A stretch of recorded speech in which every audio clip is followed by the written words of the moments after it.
Breaking news, everyone. We just heard from the coordinators for the very first time. There's a lot to unpack, as well as other breaking news as well, so let's stay tuned to figure out what that is.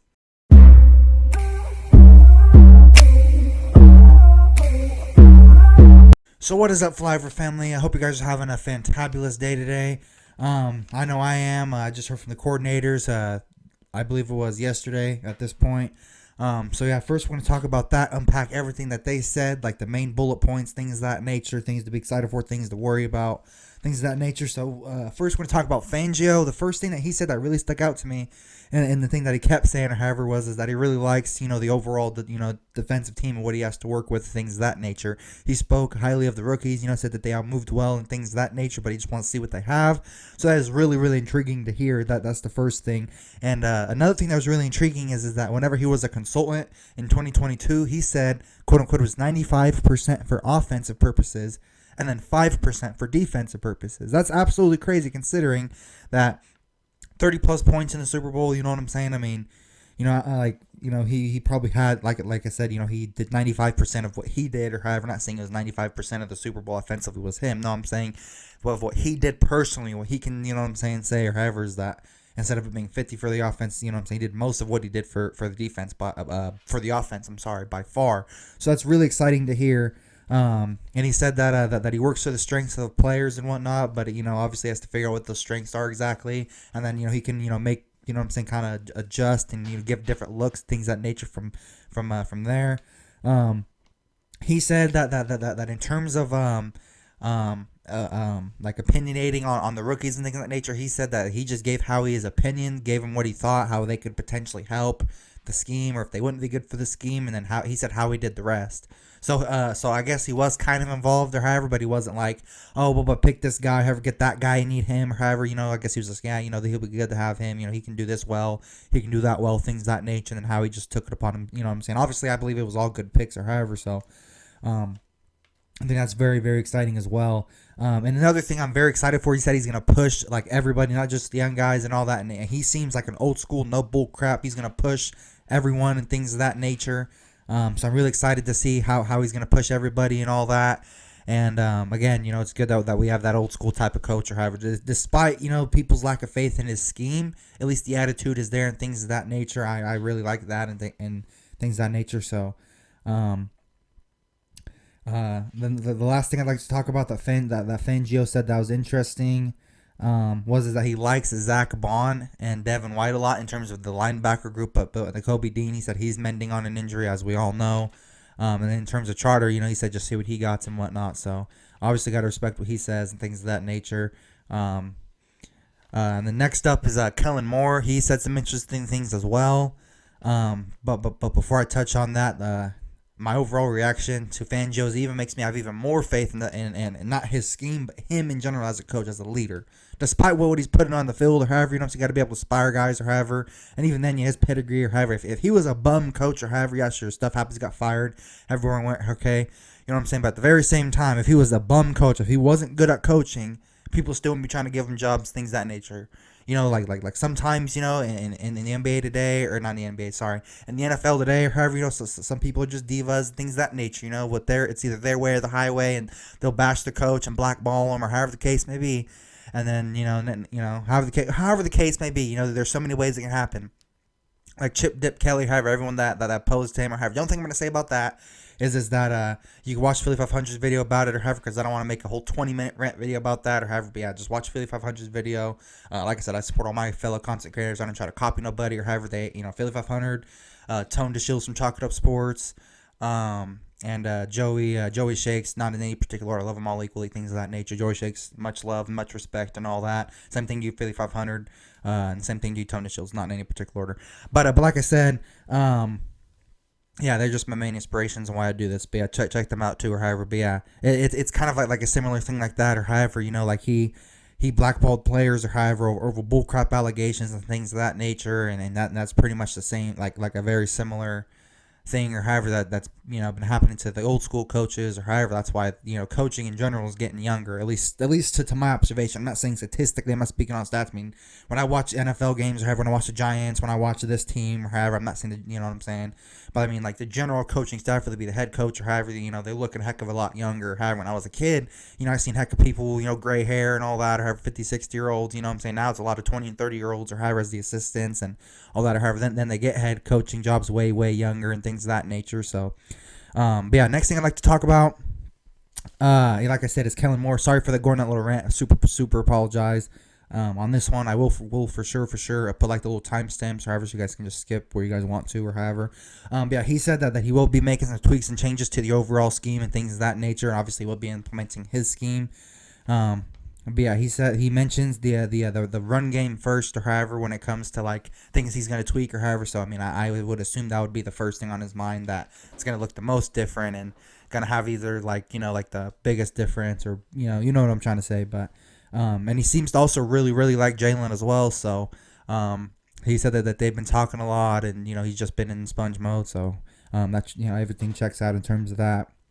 So far, I mean, he's saying all the right things. I know it's just like a little 15-minute or however, but yeah, he's saying all the right things. And I mean, I'm 50-50 on Kellen Moore, however, but in terms of Fangio, or however, like how he came in, his demeanor, and again, I'm not a behavioral scientist or whatever, but I mean, just I mean, I went to school, or however, public school, so I mean, I've talked to people, and yeah, it's just what I'm saying, like I don't know, but yeah, and then he said that he plans on helping the defense as well by showing that like the defense in practice different looks as well. So that's another thing to be excited about, or however. So it's another way to get the defense as best as humanly possible as well.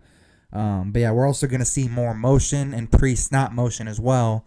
So that bodes well for the Eagles as well. So then it won't look the same, won't be as predictable and things of that nature. But yeah, like I said, the biggest takeaways are the tweaks and changes, the pre-snap motion and the motion. I'm really excited for those to be implemented, and I like I said, I just really don't want to see 3rd and 18 quarterback sneaks and all that crap, or however, and then Jaden can call audibles. I mean, but if you call a trash thing, or there's only so much thing you can change.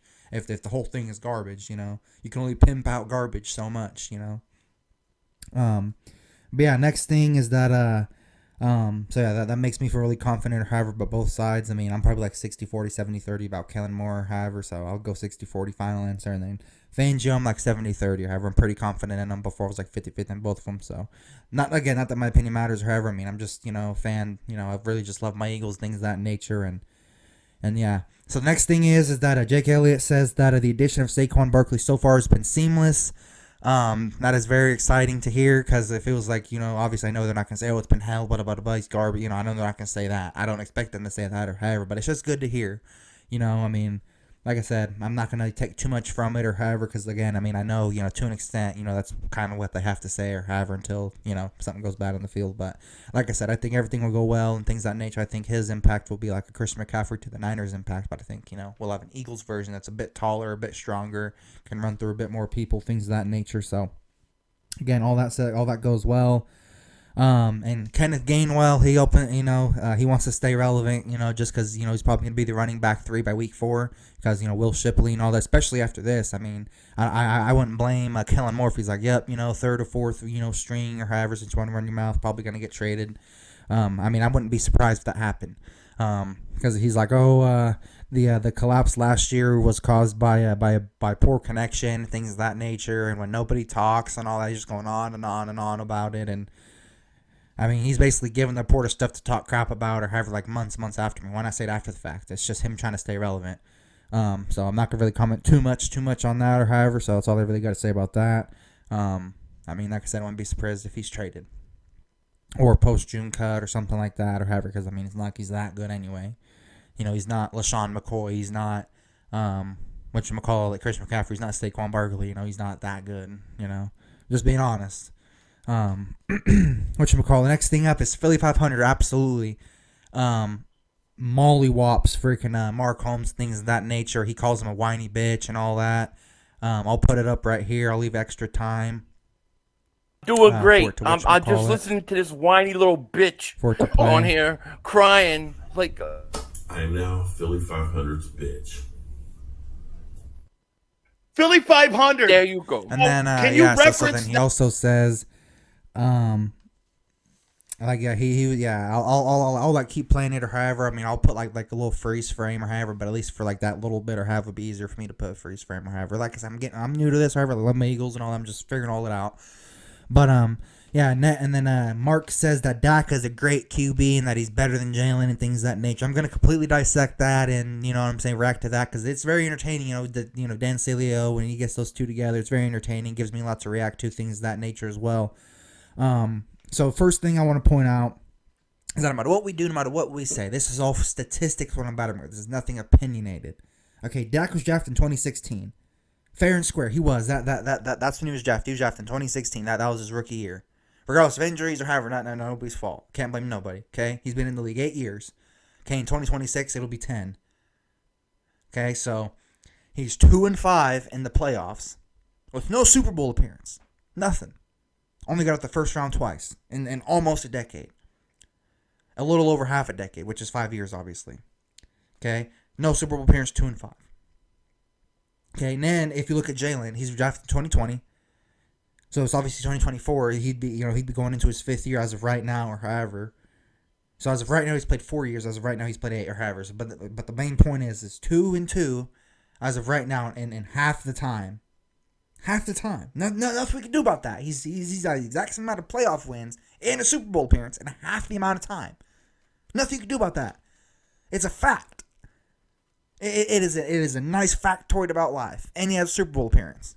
And he dropped 30, so you can't say he choked. If somebody dropped 30 freaking points, a couple freaking touchdowns, 70-something rushing yards, however the case may be, I'll post it up here, however, Super Bowl stats, that's not choking. And in terms of the whole Kellen Moore thing, however, in terms of that, you can't blame a coordinator if the quarterback can't deliver. Look at the Green Bay game. He was thrown to the ground. You can't say CeeDee Lamb was only, 3'2". You can't say he's that short. You can't. CeeDee Lamb's at least 5'11", 6 foot. Something, or something like that, or however, he's not like 2'1", 3'2". Dak was thrown to the ground. A pick, you know what I'm saying? He wasn't doing got my rhythm late or however. No, I mean, it's because it didn't really matter at that point. He's only good when the game doesn't really matter. In the regular season, yeah, sure, a lot of games matter, however, but it's not one game elimination. When it's one game elimination, when it's win or go home, a chance at a ring or not, he doesn't show up. Yeah, sure, at the regular season, however, yada, but guess what? If he was really that good, Tom Brady went undefeated, or however, Patrick Mahomes went undefeated, multiple quarterbacks went, 15-plus games were dang near undefeated, or however, before the lengthening of the season, it used to be like 14, 15 games, and they made it longer, and then now it's 17 games, things of that nature. So, at face value, there's nothing really more to talk about. Jalen did more than what he did in half the time. With identical weapons, Ezekiel Elliott, in terms of just offense, I'm not going to bring up Micah Parsons, or, you know what I'm saying, simply that. If Jalen can call audible, so can Dak. So in terms of Kellen Moore, however, whenever we say it's coordinators, if they say it is, or however, then they can both call audibles at the line. You know what I'm saying? So at the very end of the day, there's really, Jalen is a better quarterback, or however, for completing more than what he did in half the time. Obviously, it's not that hard to be better than Dak. It's literally Dak Cousins. I'm sorry to tell you, Dak Jackson, Lamar, Lamar Prescott. I mean, it's what he is. He's Lamar Prescott. Obviously, Jalen's been, Dak's been in the league longer, however, so then Lamar Jackson would be the AFC Dak, but that's beside the point. So yeah, next thing I'd like to talk about is Cooper DeJean. He called into 94 WIP radio, and he said that he's a natural born corner, but obviously he'll play anything or however, but he played quarterback in high school, so he has a little bit of offensive experience, which helps him be a ball hawk and get the ball and things of that nature on defense.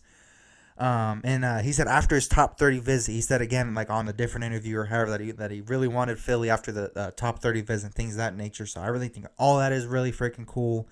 And he said that he doesn't care about he doesn't really care about the white cornerback questions. He said that he doesn't care about the color of his skin, nothing like that. So that's why I said, or however, that's what I got from it, is that he didn't care, however, about the cornerback questions or nothing like that. He's just, he's a football player. He loves football, things of that nature. And they asked him what he thought about like the first couple days or however, because they did like two days or however, like the little rookie camp or whatever. He said that he really like felt good getting back out, and them picking him and them showing him how much that they wanted, how much they wanted Dijon and things of that nature. It really meant a lot to him, and he's gonna work extra harder, however, to be an Eagle and to be a great Eagle at that.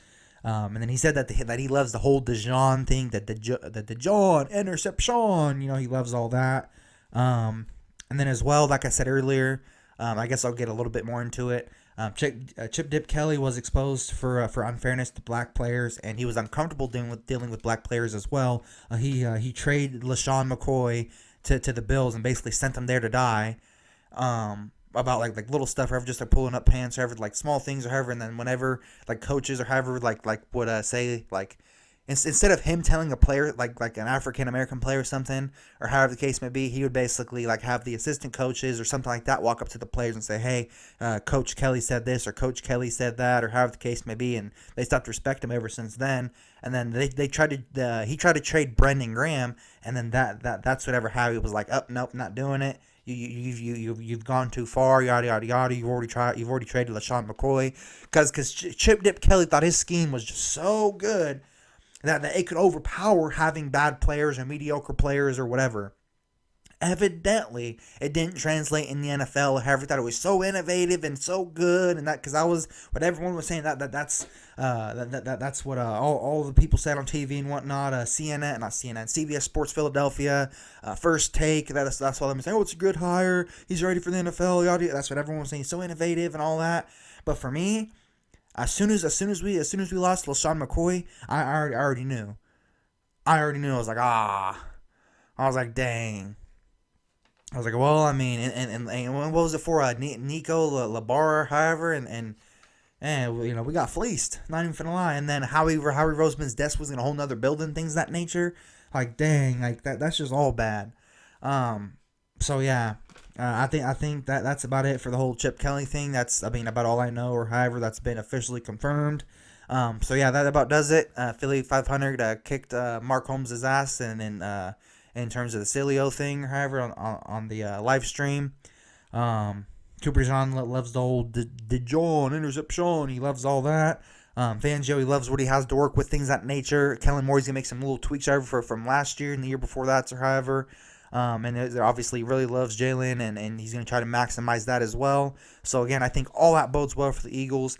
All that, what that means, we have an old school defensive coach again. So, I think we're going to see some better hits. I know the hip drop tackles could be, like kind of iffy, you know what I'm saying on that? Like, what are they going to call? What are they not going to call? But I think it's just kind of like kind of wait and feel it out sort of thing. So, like I said, I think all that bodes well for the Eagles. Thank you so much, guys, for watching.